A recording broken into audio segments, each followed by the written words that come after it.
Coba deh kalau Anda bayangkan soal penemuan ilmiah, apa sih yang muncul di kepala?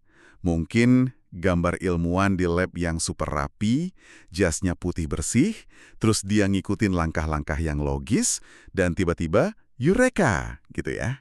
Mm-mm. Padahal kenyataannya hampir nggak pernah serapi itu. Seringnya malah jauh lebih berantakan, penuh keraguan. Dan gak terduga sama sekali. Betul sekali. Dan untuk memandu obrolan kita kali ini, ada metafora yang keren banget dari ahli biologi François Jacob. Dia membagi dunia sains jadi dua. Ada sains siang hari dan ada sains malam hari. Oke, sains siang hari sama sains malam hari. Kedengarannya puitis. Coba kita bedah. Sains siang hari itu hasil jadinya kan? Yang kita baca di buku, teori yang udah solid. Tepat. Itu produk akhirnya yang udah dipoles, yang disajikan ke dunia seolah-olah penemuannya itu lurus aja dari titik A ke B. Padahal ada proses di baliknya. Nah ini yang Jacob sebut sains malam hari. Ah, ini bagian yang berantakannya ya. Ini bagian yang berantakannya. Dunia keraguan, di mana ilmuwan itu kayak meraba-raba di dalam gelap, mencoba segala kemungkinan, mempertanyakan semuanya. Oh, jadi kayak bedanya antara kita lihat lukisan Mona Lisa yang udah jadi di museum, sama kalau kita bisa ngintip ke studionya Leonardo da Vinci. Nah, itu dia. Pasti kanvas gagalnya banyak, catnya tumpah di mana-mana. Persis.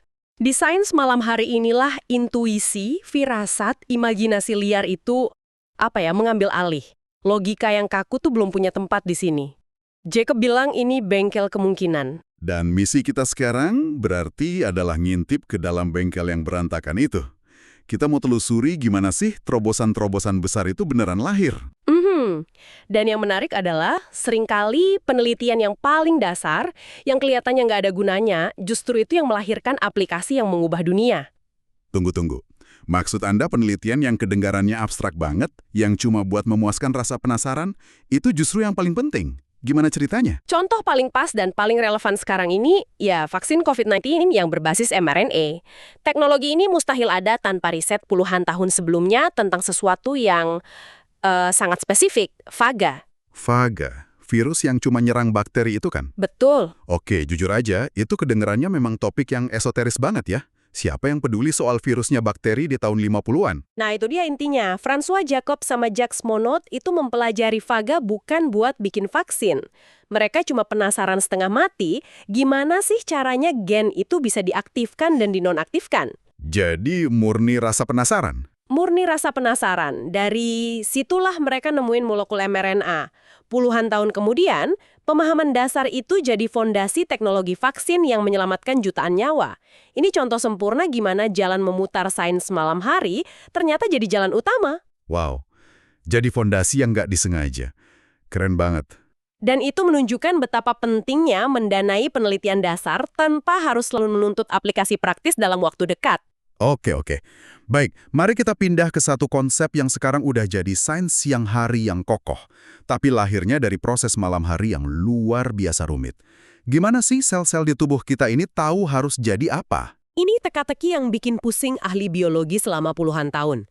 Coba Anda pikirin deh, setiap sel di tubuh Anda, mau itu sel otak, sel kulit, sel hati, itu punya cetak biru DNA yang 99,9% identik. Konsep ini kita sebut kesetaraan genomik. Oke. Kalau semua sel punya buku resep yang sama persis, kenapa sel hati nggak tiba-tiba mikir, hari ini kayaknya aku mau jadi sel otak, gitu. Apa yang bikin mereka tetap di jalurnya? Jawabannya ada di satu konsep kunci, memori seluler. Sel itu entah gimana caranya ingat identitasnya. Dan dia juga mewariskan ingatan itu ke sel keturunannya setiap kali membelah. Memori seluler, gimana kita bisa bayanginnya ya? Ada ahli biologi hebat namanya Conrad Waddington yang punya metafora visual yang brilian banget. Dia menyebutnya lanskap epigenetik. Lanskap epigenetik. Ini kayak analogi yang terkenal itu ya, yang bola kelereng di puncak bukit dengan banyak lembah di bawahnya. Anda menangkapnya dengan sempurna, tepat kayak gitu. Satu lembah itu jalur buat jadi sel hati, lembah lain buat sel paru-paru, dan seterusnya. Dan sekali masuk ke satu lembah, dia susah buat pindah ke lembah lain. Sulit sekali, susah buat lompat atau kembali ke puncak. Itulah yang namanya komitmen seluler. Oke, analoginya kuat banget. Tapi apa yang membentuk lembah itu di dunia nyata?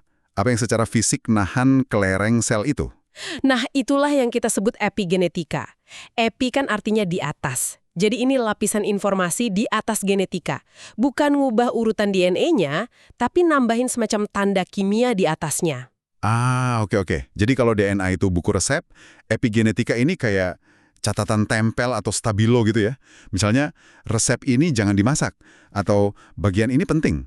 Analogi yang pas banget. Dan sel itu punya berbagai tinta buat bikin catatan itu. Dua yang paling umum, pertama metilasi DNA. Ini kayak sel nempelin stiker kimia kecil di sebuah gen, fungsinya kayak gembok. Gen itu jadi mati. Nggak bisa dibaca. Nggak bisa dibaca. Yang kedua, modifikasi histon. DNA kita kan panjang banget, jadi dia digulung rapi di protein namanya histon, kayak benang di kumparan. Nah, sel bisa ngubah kumparan ini dibikin lebih longgar atau lebih kencang. Kalau longgar, gennya gampang dibaca. Kalau kencang, dia ngumpet. Tepat. Jadi kombinasi gembok dan gulungan inilah yang menciptakan memori seluler itu. Dan catatan ini disalin terus setiap sel membelah. Luar biasa. Oke. Disinilah ceritanya jadi, wah beneran bikin penasaran. Kita udah paham gimana memori ini diwariskan dari sel ke sel. Tapi, gimana kalau catatan tempel ini bisa diwariskan dari orang tua ke anak? Nah, Anda baru aja masuk ke area yang masih pekat banget nuansa sains malam harinya. Ini bidang yang sangat provokatif dan terus terang masih penuh perdebatan. Menantang dogma lama ya? Betul, gagasan ini menantang dogma bahwa cuma urutan DNA yang diwariskan. Sumber kita menyoroti beberapa studi kasus yang sangat menggugah pikiran. Mari kita mulai dari yang pertama. Yang tikus itu kan ya? Tikus berbulu kuning. Benar, ada ahli genetika Australia Emma Whitelaw yang bekerja dengan tikus yang gennya identik. Harusnya kan mereka semua sama persis. Harusnya. Tapi ternyata enggak. Ada yang bulunya kuning, ada yang coklat, dan yang lebih aneh, warna bulu si induk ternyata memengaruhi warna bulu anaknya. Serius? Padahal gennya sama persis, kok bisa? Penyebabnya ternyata epigenetik.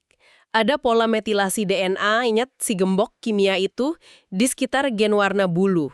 Dan entah gimana pola metilasi dari si ibu ini berhasil lolos dan diwariskan ke embrio, terus memengaruhi warna bulu anaknya. Gila. Itu artinya jejak kimiawi dari pengalaman orang tua bisa mempengaruhi sifat fisik anaknya. Kalau di manusia gimana? Ada contohnya? Contoh pada manusia yang paling sering dibahas itu datang dari tragedi sejarah. Kelaparan musim dingin di Belanda tahun 1944-45. Waktu itu ada blokade Nazi yang bikin kelaparan parah. Oke. Bertahun-tahun kemudian peneliti mempelajari catatan kesehatan orang-orang yang dikandung selama masa mengerikan itu. Dan apa yang mereka temukan? Mereka menemukan kalau orang-orang yang ibunya kelaparan di awal kehamilan, risikonya lebih tinggi kena penyakit metabolik kayak obesitas dan penyakit jantung pas dewasa. Wow, lingkungan di rahim meninggalkan jejak jangka panjang. Tapi soal cucunya kan, dari nenek yang kelaparan itu. Tepat sekali, ketika para perempuan yang dikandung saat kelaparan, itu punya anak sendiri puluhan tahun kemudian, di masa yang udah cukup, bayi-bayi mereka nunjukin efeknya. Cucu-cucu ini ternyata berat lahirnya beda. Polanya berkorelasi dengan kapan nenek mereka kelaparan di rahim. Itu. Sulit dipercaya. Seolah-olah pengalaman neneknya itu meninggalkan jejak epigenetik yang melompati satu generasi.